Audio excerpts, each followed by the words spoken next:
لبنان کی مزاحمتی تنظیم حزب اللہ نے شہید سربراہ حسن نصر اللہ کی تدفین 23 فروری کو لبنان میں کرنے کا اعلان کر دیا ہے۔ غیر ملکی میڈیا رپورٹ کے مطابق سربراہ حزب اللہ نعیم قاسم کا کہنا ہے کہ حسن نصر اللہ اور ہاشم صفی الدین کی نماز جنازہ عوامی اجتماع میں ادا کی جائے گی۔ ان کا کہنا تھا کہ ہاشم صفی الدین کی بطور حزب اللہ سیکرٹری جنرل کے عہدے کے ساتھ تدفین کی جائے گی۔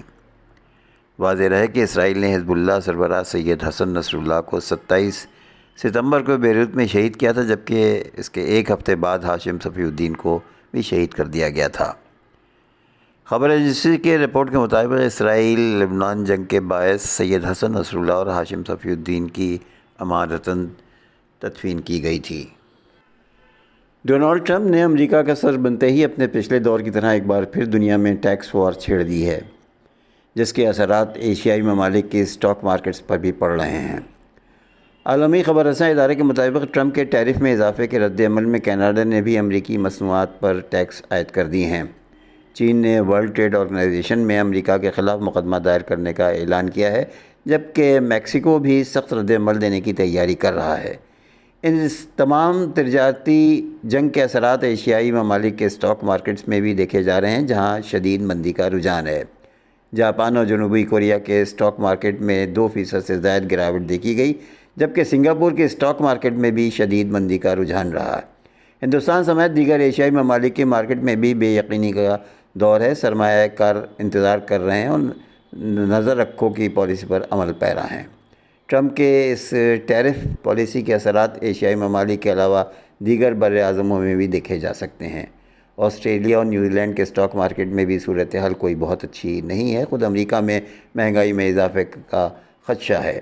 اس خدشے کا اعتراف ٹرمپ خود بھی کر چکے ہیں، لیکن وہ اپنی ٹیرف پالیسی سے پیچھے ہٹنے کو تیار نہیں ہے، بلکہ ڈونلڈ ٹرمپ اس بات سے خوش ہیں کہ ان کے اقدامات کے باعث امریکی ڈالر کی قدر میں اضافہ ہوا ہے۔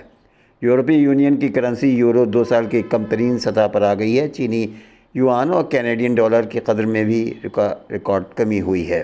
علاوہ ازیں اب تک سب سے مستحکم سمجھے جانے والے سوئس فرینک کی قدر میں بھی کمی دیکھی جا رہی ہے۔ ترنمول کانگریس، سماجوادی پارٹی اور دیگر اپوزیشن جماعتوں کے ارکان نے پیر کو راج سبھا میں پریاگ راج میں محاکم کے دوران بد انتظامی کا الزام عائد کرتے ہوئے ایوان کی کارروائی سے واک آؤٹ کیا۔ صبح جیسے ہی چیئرمین جگدیپ دھنکڑ نے ایوان کی کارروائی شروع کی تو کانگریس کے پرمود تیواری بولنے کے لیے کھڑے ہو گئے۔ چیئرمین نے انہیں بولنے کی اجازت نہیں دی اور قانون سازی کا کام شروع کر دیا۔ کارروائی کے دوران دھنکڑ نے کہا کہ کانگریس کے پرمود تیواری دگ وجے سنگھ اور رنجیت رنجن، ترنمول کانگریس کے ساگریکا گھوش، سماجوادی پارٹی کے جاوید خان اور رام جی لال سمن اور communist party of India Marxist کے جان برنوس نے پریاگ راج میں مہا کمبھ میں بدنظمی کا ذکر کرتے ہوئے رول 267 کے تحت نوٹس دیتے ہوئے جنہیں الزامات کے مطابق نہ ہونے کی وجہ سے مسترد کر دیا گیا ہے۔ اس کے بعد کانگریس اور دیگر اپوزیشن پارٹیوں نے ارکان نے ہنگامہ شروع کر دیا۔ دریں اثنا چیئرمین نے اراکین سے کہا کہ وہ ان کی اجازت سے اٹھائے گئے معاملے کے تحت اپنے بیانات دیں۔ اپوزیشن ارکان ایوان میں اونچی آواز میں بولتے رہے۔ اس کے بعد کانگریس اور اپوزیشن ارکان ایوان کی کارروائی سے واک آؤٹ کر گئے۔ سماجوادی پارٹی کی رکن پارلیمنٹ اور راجیہ سبھا کی رکن جیا بچن نے پیر کو جاری مہا کمبھ میلے پر تنقید کرتے ہوئے دعویٰ کیا کہ گنگا کا پانی انتہائی آلودہ ہے۔ پارلیمانی اجلاس کے دوران خطاب کرتے ہوئے جیا بچن نے ریمارکس دیے کہ اس وقت سب سے زیادہ آلودہ پانی کہاں ہے؟ یہ کوبب میں ہے۔ انہوں نے دعویٰ کیا کہ بھگدڑ میں مرنے والوں کی لاشیں دریا میں پھینک دی گئیں، جس کی وجہ سے پانی آلودہ ہو گیا۔